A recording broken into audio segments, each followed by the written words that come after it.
Hey everyone, this is Man bringing another RSL video. We're going to be looking at Stage 21 Final Boss for Night Revenant. I do apologize in advance for not recording getting through the waves. I believe it was pretty much auto, but you know, it's always best to try and manual. Anyway, I didn't think I was going to get through this one, and then when I realized I might, I figured I better start recording. So I'll go ahead and start this going, but pretty much manual this boss. I don't remember if this one's got the side ads.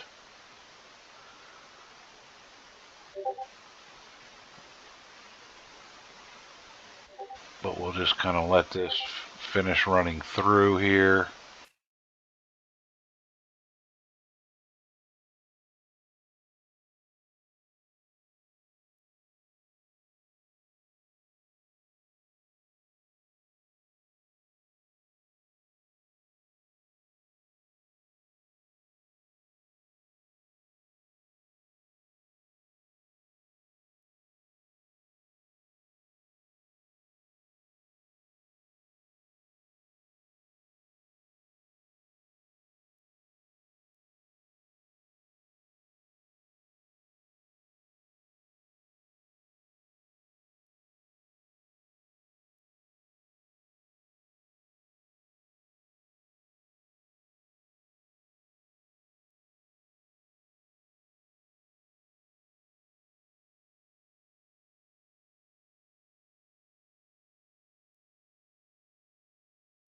And as you can see, we got through this.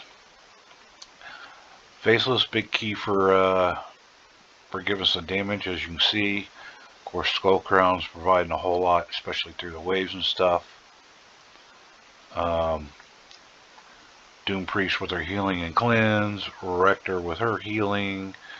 Sanesha does a fair amount of healing, especially picking up Skull Crown, and her heal swap ability. So let's get on with how they're geared.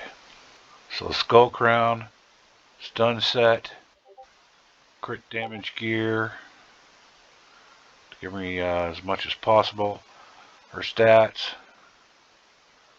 37,000 HP, 4,000 damage, slow, 150 speed. Sadly, it's about best I can get with still having 100% crit rate and as much crit damage as possible, and give her some accuracy to land her A2 maneuver, and still do it in the stun gear that I have available. So her A1 is booked to give the maximum amount of damage because I use her in a lot of areas, but it is an AoE. This one is her hardest hitting AoE, and it can place a weaken, so that's why it's nice to have some accuracy. If you don't care too much about that weaken, it's still nice to book and get the damage out, and get it on a 3-turn cooldown, but then you don't need as much accuracy. Of course, she's unkillable, and then she can be revived with 30% HP if Sanesha's on the team, which I have one. That's, you can see booked is on a 6-turn cooldown, but against a long boss fight like that, that definitely comes in handy. As far as masteries, come down here to Helm Smasher, down the defensive side for counterattack.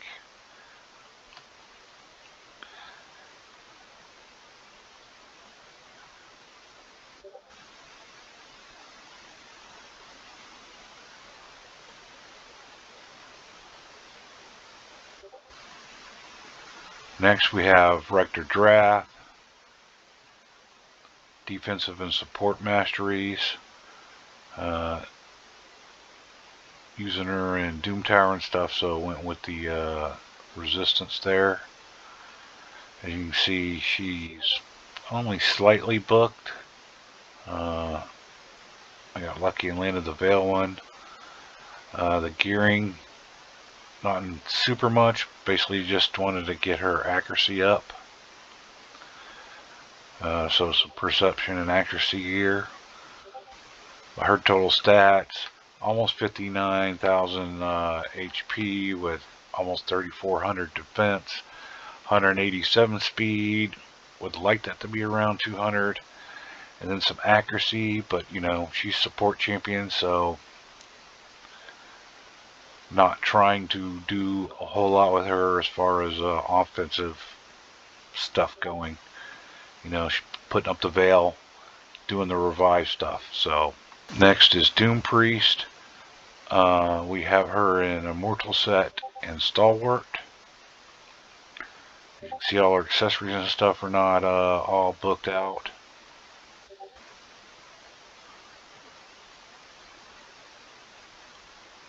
With her total stats, 61,000 HP, 2,700 defense, 198 speed. Again, would like to have that a little bit faster.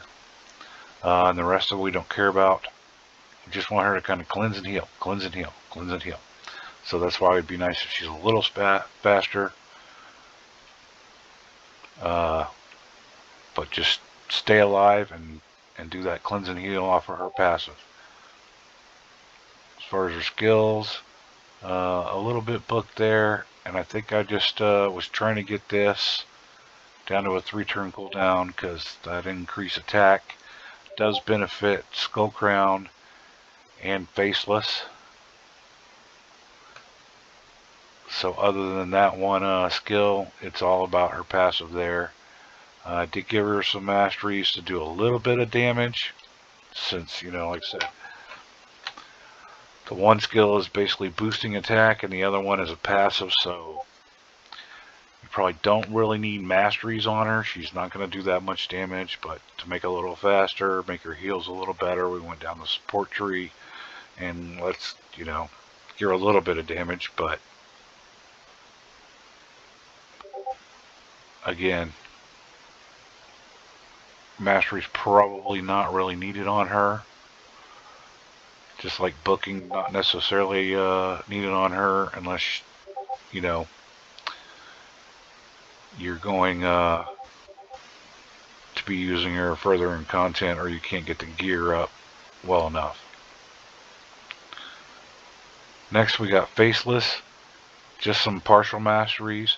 I need to get his masteries finished eventually, because I have other plans for him, but as far as for Faction Wars, just, you know, a few masteries. Like I said, I run Minotaur like 10 times to get these first basic masteries kind of out of the way, you know, get that extra crit rate and crit damage.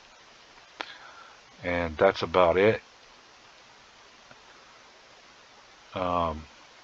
So, you know, 10 times is not very much, not super resource heavy, trying to get full masteries. He is 6-star fully ascended, but he's only level 51. No books in him. It would definitely benefit you to get books in him for more damage. But I put him in a destroy set and a cruel set. Savage would obviously be better, but destroy keeps that boss from healing full up, because if I remember right, that boss does do a health swap. And you don't want her going back up to full health. Otherwise, you could be stuck in an endless loop. So yeah, destroy set and a cruel set. That way we can get our stats here, you know, almost 40,000 HP. So that's kind of, again, beating a dead horse to death there, but 40,000 is where you want to try to get to with your HP. If you got healer and revivers, you want to get, you know, you're going to have to sacrifice your attack on these attack-based champions and try and get your defense up. Try and get your HP over 40,000, and then you're definitely going to have to get your speed up. But when you got a Doom Priest that can heal and cleanse, Sanesha can do a heal balancing, and then Rector Drath can revive and stuff, so it's not as mission critical when you got support champs like that. But yeah, almost 40,000 HP, 4,100 attack, almost 100% crit rate, over 200 crit damage.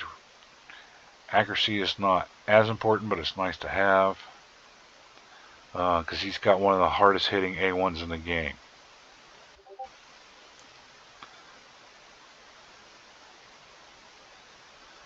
And then lastly, we got Sanesha here. Again, just level 50, even though she is 6-star fully ascended. And I put her, because she's got AO attack, in a stun set with perception to get through the Valk waves. Just trying to get some stuns. And it might take you a few tries if you go this route and gear this way to get through and get that RNG luck to get enough stuns to actually finally get through the Valk waves. They're such a pain. But her total stats, almost 42,000 HP, 3,200 defense, 202 speed. Would like to get 3 more speed out of that, but it is what it is. And then 246 accuracy.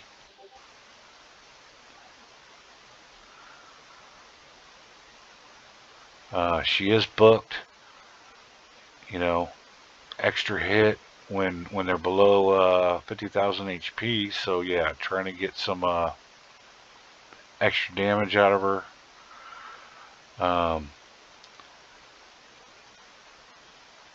This Vaporize puts the target skill on cooldown and heals the ally with the lowest HP. So again, some extra damage, but wanted to get that down to a 3-turn cooldown.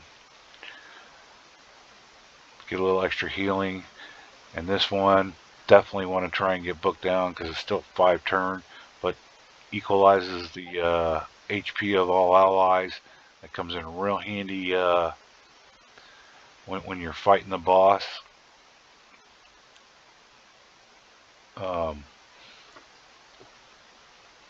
But you can see absolutely no masteries on her.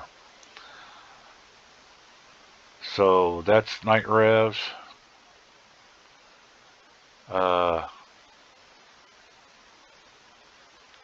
21. Hope this helps. Have a good one.